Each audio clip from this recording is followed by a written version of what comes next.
Hello bachcho, let's read the question.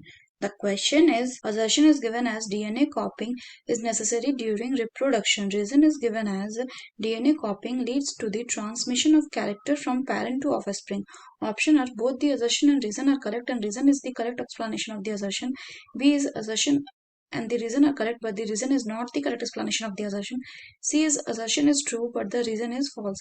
D is assertion is false, but the reason is true. तो आइए देखते हैं बच्चों हम इसका की कंसेप्ट। तो अगर हम बात करें इसके की कंसेप्ट की, सो दी की कंसेप्ट विल बी रिप्रोडक्शन। तो रिप्रोडक्शन क्या होता है बच्चों? रिप्रोडक्शन वो प्रोसेस होता है जिससे कि कोई भी ऑर्गेनिज्म अपने ऑफस्प्रिंग को प्रोड्यूस करता है। और रिप्रोडक्शन का पर्पस क्या होता है?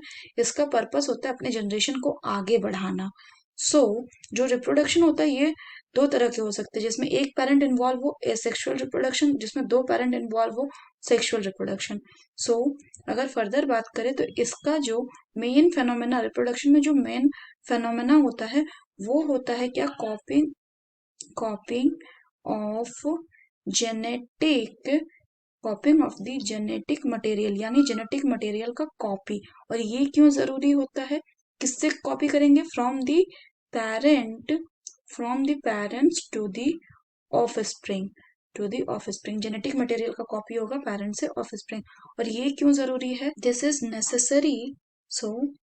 Necessary for the continuation of generation, यानी अपनी जनरेशन को आगे बढ़ाने के लिए जरूरी है। तो अगर हम बच्चों क्वेश्चन की बात करें, क्वेश्चन में बोल रहा है कि डीएनए कॉपिंग जो है ये कैसा है? ये जरूरी है रिप्रोडक्शन के लिए, तो ये बिल्कुल करेक्ट है। और रीजन इसका बोल रहा है कि डीएनए कॉपिंग से ट्रांसमिशन होता है कैरेक्टर का फ्रॉम पेरेंट्स टू ऑफस्प्रिंग, तो ये भी कैसा है बच्चों? ये भी बिल्कुल करेक्ट है। So the correct option will be option A, that is both the assertion and the reason are correct, and reason is the correct explanation of the assertion. So that's all for the question बच्चों. Hope you understood it well. Best of luck.